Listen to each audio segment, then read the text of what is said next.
ஆண்டவர் அற்புதமான தேவன். இயேசுவோட நடப்பது என்பது இனிமையான ஒரு அனுபவம். அவரோட நடந்தீங்கன்னா அற்புதங்களை காண முடியும். ஏன் தெரியுமா? அவர் அற்புதங்களின் தேவன்.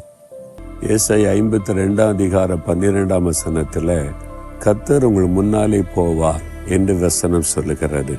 இதான் ரொம்ப முக்கியம். நம்ம ஆண்டவருக்கு முன்னால போகக்கூடாது, அவரை முன்னாலே விட்டு அவருக்கு பின்னாலே போகணும். அதுதான் நமக்கு பாதுகாப்பு. நாங்கள் ஒரு இடத்துக்கு ஊழித்து போயிருந்தோமா, அங்கே எஸ்டேட் பகுதி, நிறைய பொருட்கள் அதெல்லாம் வளர்ந்துருக்கிறது. இந்த வழியாக நடந்து போன ஒரு கிராமத்துக்கு போகிறதுக்கு இதில் எப்படி போகிறது? அப்போ அங்கே உள்ள எஸ்டேட்டில் வேலை செய்கிற ஒரு வாலிபன் வந்தார். நான் முன்னால் போகிறேன், என் பின்னால் வாங்கன்னு சொல்லி அவர் கால் வைத்து போன இடத்துல நாங்கள் போனோம். ஏன்னா எங்கே என்ன ஆபத்து இருக்குன்னு தெரியாதுல்ல. அவர் முன்னால் போனதுனால எங்களுக்கு தைரியம், பின்னாலே போயிட்டோம். அதே மாதிரி இந்த ஊழிய பாதையில் இயேசு எனக்கு முன்னால் நடக்க அவர் பின்னால் நான் நடந்து கொண்டு வர்றதுனால இதுவரைக்கும் நான் சேஃபாக இருக்கிறேன், ஆசீர்வாதமாக இருக்கிறேன்.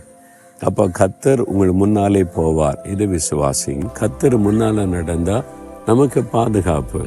அதனால் கர்த்தருக்கு முன்னால் போனீங்கன்னா அவ்வளோதான் ஆபத்து. அதனால் கர்த்தர் முன்னால் நடப்பதற்கு நம்ம இடம் கொடுக்கணும்.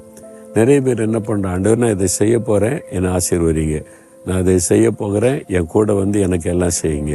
ஆண்டவரை பின்னாலே நிறுத்துக்கிறோம். நான் முன்னால் போகிறேன், நீங்கள் பின்னால் என் கூட வாங்கன்னு சொல்லி. ஆண்டவர் உங்களுக்கு சித்தமான வழியில் என்னை நடத்துங்க, நீங்கள் முன்னால் போங்க, உங்கள் பின்னால் நான் வருகிறேன்.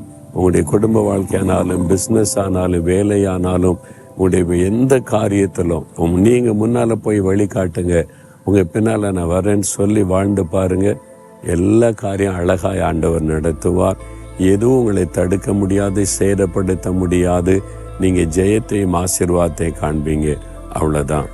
இந்த நாளில் சொல்லுங்கள், ஆண்டவரே நான் அவசரப்பட்டு முன்னால் நடந்ததுனால நிறைய பாதிப்பை சந்திச்சிட்டேன், என்னை மன்னிச்சிருங்க. இனி நான் முன்னால் நடக்க மாட்டேன், நீங்கள் முன்னால் நடங்க, உங்களுக்கு பின்னால் நான் நடக்கிறேன்னு சொல்லி நீங்கள் ஜெபித்து பாருங்களேன். ஆச்சரியமான மாற்றம் வரும். சொல்கிறீங்களா? அப்படி ஆண்டவர்கிட்ட சொல்லுங்களேன், ஆண்டவரே நீர் எனக்கு முன்னடக்கிற அற்புதமான ஆண்டவர் தானே, நான் முன்னால் நடந்து ஆபத்தை சந்திச்சுட்டேன், என்னை மன்னிச்சிருங்க. நீங்கள் முன்னால் நடங்க, உங்கள் பின்னால் நான் நடந்து வருகிறேன், அதற்கு என்னை ஒப்பு கொடுக்கிறேன். இயேசுவின் நாமத்தில் ஜெபிக்கிறேன். ஆமேன், ஆமேன்.